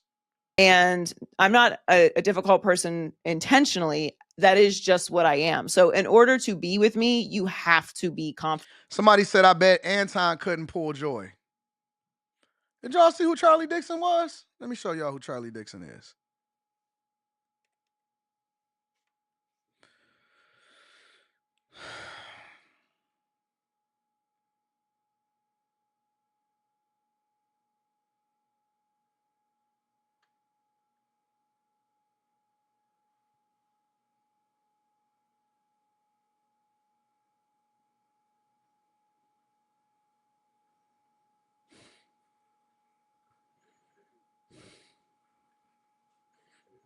Now they saying that Charlie is not a bad guy. They saying that Charlie is not a bad guy. What we doing though? What we doing though? That's all I'm saying. That's all I'm saying. Listen. This is not a competition. I would never try to pull anybody. I am a married man. But all I'm saying is, y'all was trying to sit there talking about Jason Whitlock. She ain't want you. How you know? How you know? Listen, certain women, the criteria has nothing to do with whether or not you can pull them. It has everything to do with whether or not there's an opportunity waiting at the end of the rainbow, and or are you a simp? For some reason, y'all think that women have standards out the roof. They don't. They don't. They just tell you that because they don't like you, because they don't want you in their presence. The only reason that they tell y'all that is because they don't like you. Y'all the only people that got to be like, I bet you can't pull her. Oh, I didn't know that this was a competition. I didn't know that this was a competition. Every woman that you run into, she said, oh, I'm married, before you ain't even want nothing from her. You just wanted the fries. All you wanted is the fry. Hey, man, I just wanted some hot fries. I wasn't even about to ask you if you was married. Every girl you walk up to, that's what she say to you. That's because they don't like you and your breath stink. She don't like you and your breath stink. For any guy to say that to another guy shows that you're a weak man. And this is the type of guy that she wouldn't give none to. She don't want you because you're dusty. And not fake confidence, not arrogance, not projection, truly confident in who you are in every aspect. Because in order to have real conversations, you have to be confident. In order to be able to be with someone who is in the public eye, you have to be confident. There's so many different things, that boxes that confidence checks when it comes to, in my opinion, successful relationships. But particularly with me, if someone is insecure or they're dealing with, demons from past relationships that are unhealed, and that leads to jealousy or any type of those factors, it will never work. I just won't put up with it. I don't deal with those kind of stressors anymore in my life. But certainly it's not going to be a fun experience for either one of us, because she told y'all who she is. I don't know why y'all don't believe her. Those kind of conversations and things have to be settled before a serious relationship is even established. And I'm also just not attracted to it. I'm not attracted to people who you can tell are projecting confidence but aren't really confident. They're very easy to see through.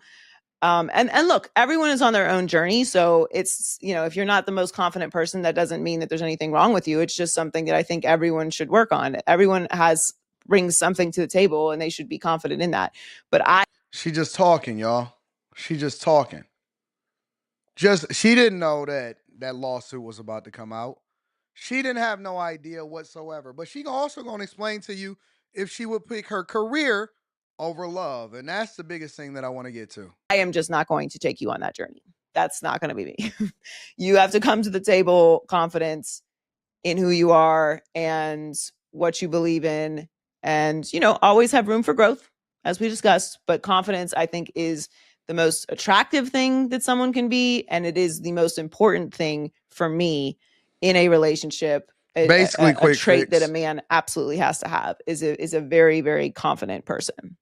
Our next question is from Anton Daniels. I think I'm saying these right. I'm sorry if I'm saying these wrong, guys. As I said, I am truly at the end of the year. My eye will not stop twitching. It's been twitching for like 3 weeks.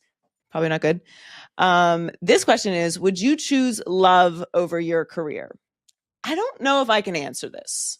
I can definitively answer it. You know what y'all want to know what the answer is? No. No woman like this would ever, under any circumstances, you know what she had to do to get to the top? Do you know what she had to do to get to the top? Would you choose love over your career? Yeah, right. In what era? Under what circumstances? You know how many people, allegedly, according to the lawsuit, she had to go through to get there, and she about to give that up for you? No. Absolutely not. We know what this answer is. I think my default is no, that I would not choose love over my career, because I can't imagine loving someone who would want me to do that or ask me to do that. Shout out to my girl Molly. And so it's probably an impossible situation for me to be in. there wouldn't really be a scenario where I would leave my job for a person or need to. And it's not a job to be like, my career is a big part of who I am. What you do every day is a big part of who you are. And I think people minimize that when it comes to what a person's identity is. Like, oh, you're always talking about work. Well, yeah, you spend a lot of time at work. You pour a lot of yourself into your work, even if it isn't something that is necessarily your first choice to do. That's still how you make money. It's still how you Pour a lot of time into your work, huh? spend hours of your day. So whether it is a job, just a job to you, or a career, it is a part of your identity in whatever chapter you're in. I've worked very hard for my career. I love what I do. It brings me happiness. I get excited and I get inspired by the work that I do. So again, I couldn't imagine a scenario where I would even fall for someone who would have something like that on the table. But in general, I think that it just depends on what your goals are. Like if You have to take this in doses, guys, because this podcast is so bad. This podcast is so bad. It is so I understand why they have to dress up their breastises and their cans and their jugs, as Jason Whitlock like to say, because it's a rough listen. It's a tough listen. Now imagine that this person goes and audit. Think about this for a minute, y'all, because I want y'all to really, really take this into consideration.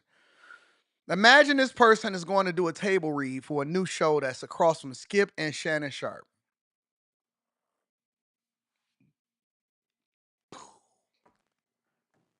Imagine this person is going to do a table read because she's the most exciting personality and the most knowledgeable person that is available for the show. You can't possibly, even remotely, not even a little bit, tell me that this person is the best person for the job. No way. No way. It is a hard listen. I don't know why she started the podcast, what she thought was going to happen. Like people was about to tune in. People, think about this. Think about this for a second. People will go to Joy Taylor's Instagram and like a picture, a thirst trap picture, but won't tune into her show. People will go into her Instagram and like a thirst trap picture, but will not, under any circumstances, tune in to her show. That should tell you a lot. It should tell you a lot. But she's telling you right now, she's not choosing you, bro. And y'all got to identify what you think, that you're the best person for the job. You're not. You're not. We'll get there. We'll get there. Make sure y'all hit a like for the algorithm, subscribe to the channel, and turn on your notifications. First of all, I want to give some love to my girl Molly with the Cash App. Molly, my beautiful, slow motion Michigander Molly. I'm going to start calling you Michigan Molly because I don't want them to mix you up with Molly Kieran. Michigan Molly is looking out for your boy on Cash App. Molly, you can't be giving me money every time that Molly's supposed to be a part of the team and figuring out how she can extract the most money. And she up here, she send me money all the time. Always giving me money, always sending me bags. When y'all get some pretty girls in y'all life that like to give you money, then you come talk to me. All right. Shout out to my girl Molly. Shout out to Mika. I see you in the building. Jerry is in the building. It says ADB saying the quiet part out loud. I gotta say it. I gotta tell the truth. Big cans is the term of the term of the early year. That's what I'm calling it from now on. I'm sorry, ma'am. Your big cans are in the way. Mark the Guardian says joy cometh in the morning, afternoon, and evening. Smoke says born out of the box, spending your life trying to get back inside the box. When you die, you go in a box. Boxolitis, that's what I say that we have. Mr. Lot in the building says, did somebody already use the PB&J? PB and Joy? Oh my God. Shout out to Tamarcus I appreciate you. I like fried rice. G says that PB Skin just need my jelly. Got boxolitis. She has fake heavies. Now, when y'all see somebody say boxolitis out here in the streets, remember where they got it from. Remember where they got it from. Bitcoin Brown says, I might have missed it. Did you check out the Sphere in Vegas, boss? I did. It is a beautiful. I've been to Vegas multiple different times to say it had the Sphere. The Sphere is dope. It's pretty awesome. I saw the Delta CES segment there. It looked dope. Yeah, he did. Delta CEO did a keynote speech there to unveil all of the latest technology from the Sphere. That's where they did it. They did it at the Sphere. So you are absolutely right, Bitcoin Brown. Yep. My girl Meek in the building says, good morning, AD. Joy and her host speak. We down bad. No, y'all not down bad. You up. You up. Wyatt says, of course she picks work. Look at her degree in the background. She proud. Shout out to everybody that's in the chat. Make sure you tap into the Patreon link is in the description. Also, Tiege Hanley, 40% off your first order, plus 20% off for life. Let's get into this Trump situation, all right? So we got to get to the politics, and then we got to get to censorship. So we got to talk Mark Zuckerberg, and we got to talk Trump. But in regards to Trump, we need to talk hostages, Canada, and Greenland. And what this all means, and I'm going to try to break it down for you guys from a C student's perspective. In the meantime, check out an alternative source, CNN, talking about what they learned from Trump and his administration about his recent press conference and the questions that he took about all of this stuff. President-elect Donald Trump is renewing his threats to take control of both Greenland and the Panama Canal, and he's refusing to rule out using military force. Listen to Trump at a news conference earlier today. Can you assure the world that as you try to get control of these areas, you are not going to use military or economic coercion? No, I can't assure you. You're talking about Panama and Greenland. No, I can't assure you on either of those two. But I can say this. We need them for economic security. The Panama Canal was built for our military. I'm not going to commit to that now. It might be that you'll have to do something. Look, the Panama Canal is vital to our country. I want to bring in our chief national security analyst, Jim Sciutto. Jim, what are you hearing from your sources after this dramatic statement from the president-elect? Listen, there was a tendency in Trump's first administration to dismiss comments like this from Trump as bluster, and many of them turned out to be. This time around, I think it would be unwise to do that, and when I speak to people close in Trump's circle, and I ask them, is he serious about the Panama Canal? Is he serious about Greenland, and how far is he willing to go? They say he is quite serious, and that he frames it, and you hear it from his advisors as well. They frame this as a national security issue. In Panama, they allege Chinese control there. In Greenland, they talk about the importance of it to the Arctic and elsewhere. They describe it in national security terms, necessitating hard action, which might begin with economic pressure, to say to Panama and Denmark, a treaty ally of the United States, as a fellow member of NATO. Greenland is part of Denmark. Greenland is it's a territory of Denmark with its own elected leaders. And Denmark is a NATO ally. It's a NATO ally, fought alongside the U.S. in Afghanistan on hard frontline duty and lost many dozens of soldiers there. But that it may begin with economic pressure, Trump saying, if you don't give me what I want, I will impose serious backbreaking sanctions on you, Panama, or on you, Denmark. And if that doesn't work, you heard the president-elect there say himself that he might very well order military action. So let me break this down for you guys from a C student's perspective, because all of these super educated analysts, a lot of times they try to make it seem more complicated than it really is. This is what it comes down to. It's two main pitches that comes along with Greenland, okay? Two main pitches. The first being, and this is the thing that they're going to promote to you, is it is a national security concern, okay? Being able to attack America is largely dependent on, and I used to watch, it's so funny how all of the documentaries that I used to watch back in the day is now coming back into conversations that we're having here on the Millionaire Morning Show. And they're saying that being able to stage an attack against the United States of America largely comes with our ability to A, defend our borders, and B, defend the places that's closest to us. And more importantly, and I'm going to get to the second part in a minute, so give me a second. We're going to talk about the national security part first, is the capital is closer to the United States of America than it is in Russia, right? So when you're talking about a large island, the largest island in the world, you have to talk about national security. And so this is something that he's been talking about since he was president the first time. I'll get there, Marcus. Give me a second. The second part of this conversation is they're also anticipating for there to be rare earth minerals and natural resources over in Greenland that we need to use in order to continue to run up a bag here in the United States of America.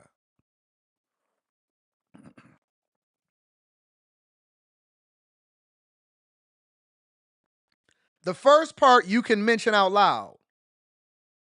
The second part, not so much. You can't say out loud, even though this is the part that we also know plays probably a much larger contributing role than the first part.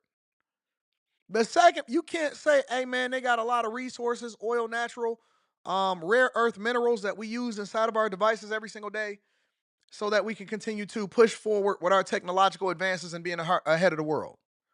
You can't say that second part out loud.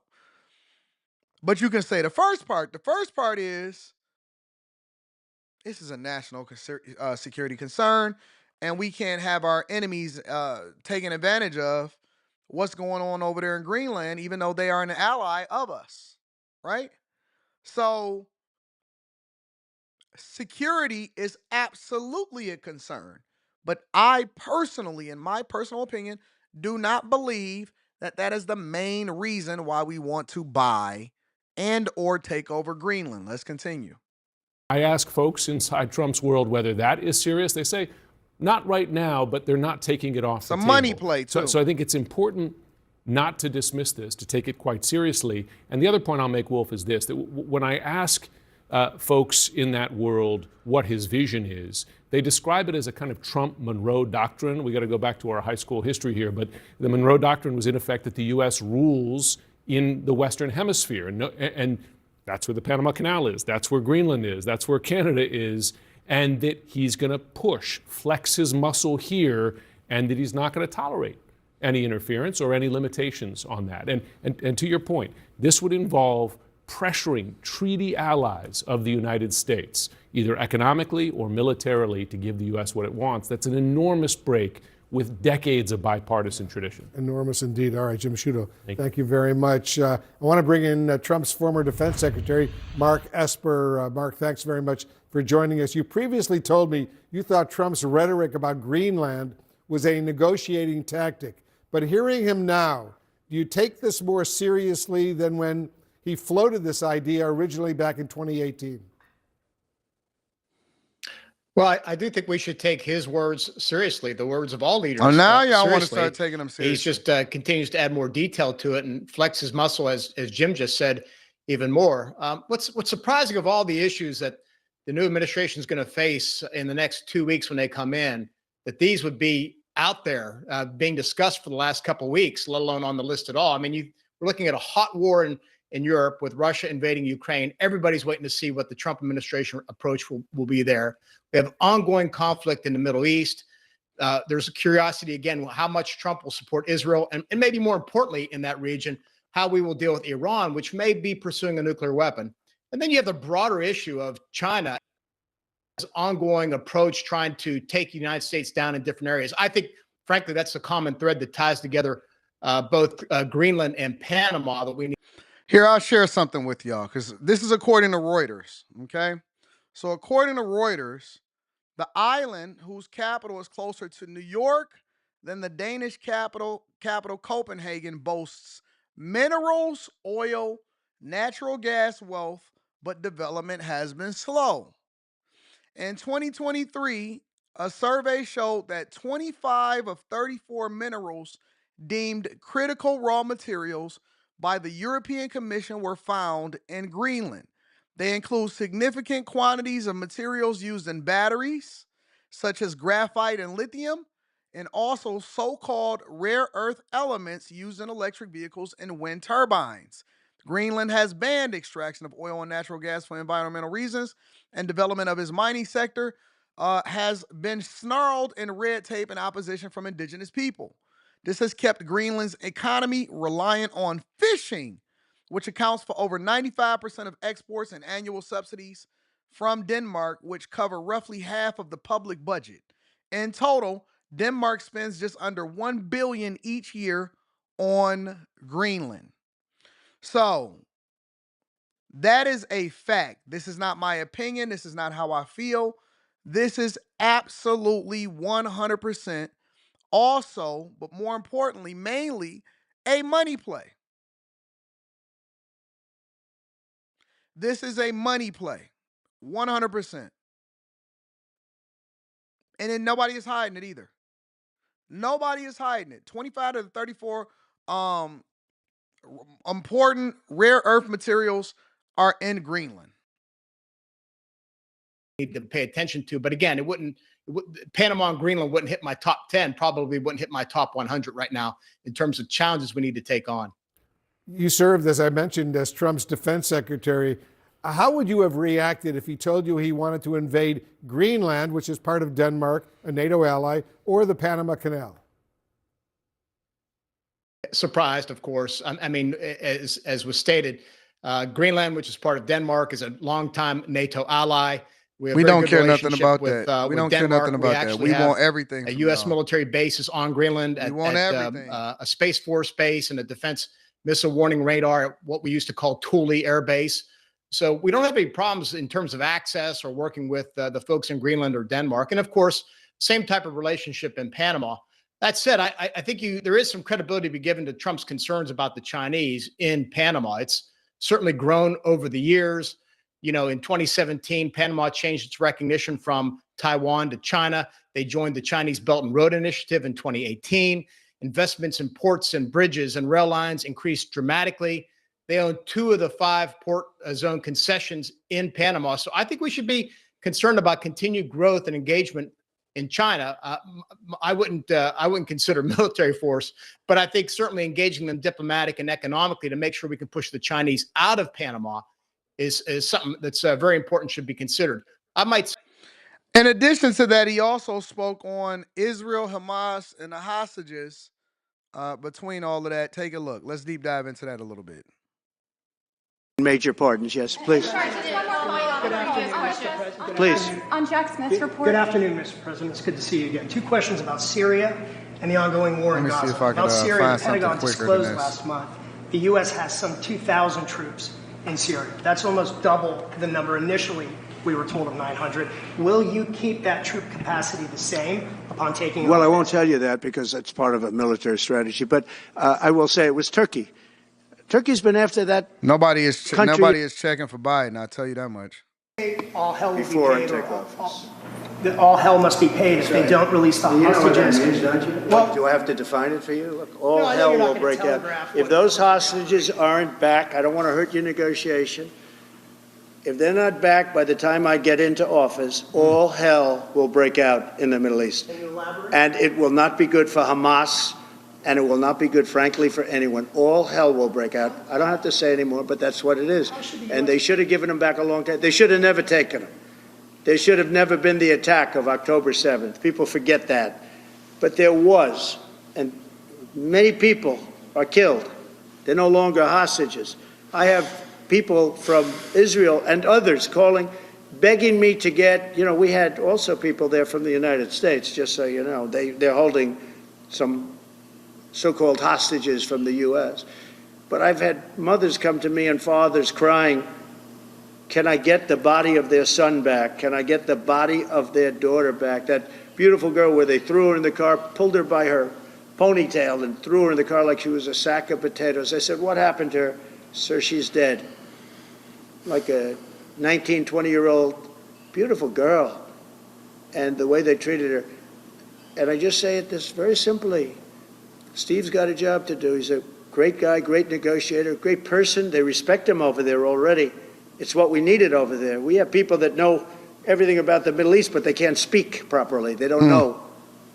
He's a great negotiator. That's what I needed. I could have sent that gentleman right over there, Hussein. He's a great negotiator. There are people, they're rare. Great negotiators are very rare, like a great surgeon. but we have the right person. But I tell this, I don't want to hurt the negotiation. If the deal isn't done before I take office, which is now going to be 2 weeks, all hell will break out in the. He not sitting here going back and forth with you. He not going to sit here and play no games. He said, listen, either you going to have him back by the time I get in office, or somebody got to die. If I go, you got to go. Somebody got to die. Let the gunshot blow.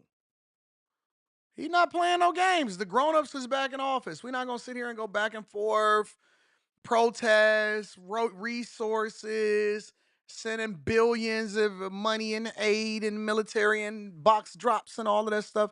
We're not doing none of that no more. Hey, man, y'all play around, mess around if you want to. You heard what I said. And I hate when people say stuff like, so what you're trying to say is, I said what I was going to say.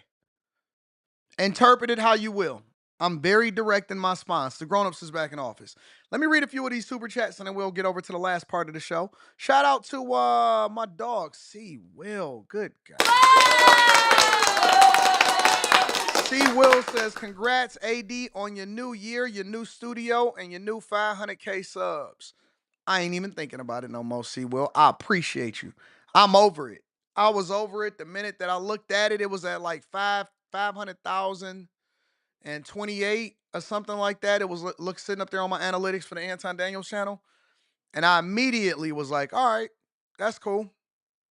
I guess we're going to go ahead and start working towards that million. You know what I'm saying? Bitcoin Brown, it said, and then I looked at it the next time and it said 501 or something. I said, all right, we're going to get there. We definitely got to get that pretty girls. Shh. What in the World TV says, Boxstitution, box for higher positions. Shout out to Word in the World TV. I love you. I appreciate you. All right, y'all, let's get into the last part of this show. I want to talk about Mark Zuckerberg because all of the rage has been censorship. And we've largely believed that politically they've been censoring for a long time. But I want to get into his thoughts on censorship because he's now removing fact-checking from Meta, and he's more or less aligning with Donald Trump on censorship. And Donald Trump actually congratulated him for this. I believe this is one of the things that they probably talked about when he visited Mar-a-Lago. Hey everyone. I want to talk about something important today because it's time to get back to our roots around free expression on Facebook and Instagram. I started building social media to give people a voice. I gave a speech at Georgetown 5 years ago about the importance of protecting free expression, and I still believe this today. But a lot has happened over the last several years. There's been widespread debate about potential harms from online content. Governments and legacy media have pushed to censor more and more. A lot of this is clearly political. Governments and legacy media has been pushing to censor more and more. And I will tell you that the left is absolutely pissed at Mark Zuckerberg and Elon Musk. Let me tell you what they first mad at. They're mad that Elon Musk didn't fail at Twitter. They're mad that they said that, oh my God, even though Twitter, prior to Elon Musk buying it for all of these years, has never, ever, ever, ever turned a profit. And it was a bunch of people that was in there twiddling their thumbs and censoring people and holding back information and moving according to the liberal media agenda. And it's thriving. X is thriving more than it ever has been before. Before I check any other source outside of YouTube, usually I check X. That's just the facts. And I think that what's happening is that people like Mark Zuckerberg and them, they paying attention to it. I believe that they're paying attention to it. And so what he's basically saying is, all right, listen, enough is enough. Again, the grown-ups is back in office and we're removing censorship. There's also a lot of legitimately bad stuff out there. Drugs, terrorism, child exploitation. These are things that we take very seriously, and I want to make sure that we handle responsibly. So we built a lot of complex systems to moderate content. But the problem with complex systems is they make mistakes. Even if they accidentally censor just 1% of posts, that's millions of people. And we've reached a point where it's just too many mistakes and too much censorship.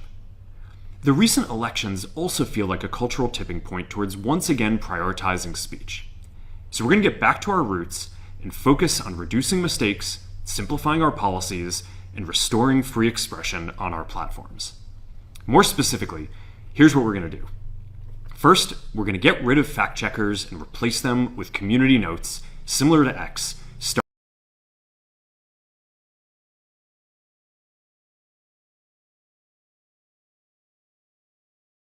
Ain't no shame in Mark's game. Ain't no shame in Mark's game. Mark says we going to do it the same way that Elon Musk did it on X. We going to do it the same way that Elon Musk did it on X. We getting rid of the fact checkers. We don't need nobody going over there telling you what is and what isn't. We getting rid of censorship. And guess what we going to do? We just going to go ahead and throw up some notes at the bottom if that's what you decide to do. I don't know why I got the hiccups today. We going to throw some notes at the bottom if that's what you decide to do and that's what you're checking for. But now we're going to basically allow for the people to be able to determine what's going on. And he cited Elon Musk as a result of it. Starting in the US. After Trump first got elected in 2016, the legacy media wrote nonstop about how misinformation was a threat to democracy. We tried in good faith to address those concerns without becoming the arbiters of truth. But the fact checkers have just been too politically biased and have destroyed more trust than they've created, especially in the US. So over the next couple of months, we're going to phase in a more comprehensive community notes system. Second, we're going to simplify our content policies and get rid of a bunch of restrictions on topics like immigration and gender that are just out of touch with mainstream discourse. What started as a movement to be more inclusive has increasingly been used to shut down opinions and shut out people with different ideas, and it's gone too far. So I want to make sure that people can share their beliefs and experiences on our platforms. Third, we're changing how we enforce our policies to reduce the mistakes that account for the vast majority of censorship on our platforms. We used to have filters that scanned for any policy violation. Now, we're going to focus those filters on tackling illegal and high-severity violations. And for lower severity violations, we're going to rely on someone reporting an issue before we take action. The problem is that the filters make mistakes, and they take down a lot of content that they shouldn't. So by dialing them back, we're going to dramatically reduce the amount of censorship on our platforms. We're also going to tune our content filters to require much higher confidence before taking down content. The reality is that this is a trade-off. It means we're going to catch less bad stuff, but we'll also reduce the number of innocent people's posts and accounts that we accidentally take down. Fourth, we're bringing back civic content. For a while, the community asked to see less politics because it was making people stressed, so we stopped recommending these posts. But it feels like we're in a new era now, and we're starting to get feedback that people want to see this content again. So we're going to start phasing this back into Facebook, Instagram, and Threads while working to keep the communities friendly and positive. Fifth, we're going to move our trust and safety and content moderation teams out of California, and our US-based content review is going to be based in Texas. As we work to promote free expression, I think that it will help us build trust to do this work in places where there is less concern about the bias of our teams. Finally, we're going to work with President Trump to push back on governments around the world that are going after American companies and pushing to censor more. The US has the strongest constitutional protections for free expression in the world. Europe has an ever-increasing number of laws institutionalizing censorship and making it difficult to build anything innovative there. Latin American countries have secret courts that can order companies to quietly take things down. China has censored our apps from even working in the country. Jesus. The only way that we can push back on this global trend is with the support of the US government. And that's why it's been so difficult over the past 4 years when even the US government has pushed for censorship. He basically throwing Biden under the bus at this point. By going after us and other American companies, it has emboldened other governments to go even further. But now we have the opportunity to restore free expression, and I am excited to take it. It'll take time to get this right, and these are complex systems. They're never going to be perfect. There's also a lot of illegal stuff that we still need to work very hard to remove. But the bottom line is that after years of having our content moderation work focus primarily on removing content, it is time to focus on reducing mistakes, simplifying our systems, and getting back to our roots about giving people voice. I'm glad that he's found a government that he doesn't have to acquiesce to, but instead he's now we're going to be nice to Mark. because he's doing the right thing. We like it when people do the right thing. I'm glad that he found a partner in Trump and this administration that he's acquiescing over to remove all of the censorship. Now what they also need to do is start to reinstating the money. Because there ain't no money over there on Facebook and Instagram right now. So I don't really care about those platforms. Let me read some of the super chats and then I'll get you all up out of here for the day. Spaces says, Biden has made more decisions in these past few weeks than he did during the entire presidency. I personally don't even think it's him, but you know. Elsa Turner says, why are they moving to Texas? We don't want their asses here. Elsa, be nice. Accept your Californians. Listen, I love y'all. I appreciate y'all. Think that y'all the greatest audience on earth. It's Wednesday, so we going to be working on getting stuff done behind the scenes. But you guys make sure that y'all take the night off, relax, enjoy yourself, and we going to go on from there. I love you. I appreciate you. I'm going to holler at y'all later. Peace.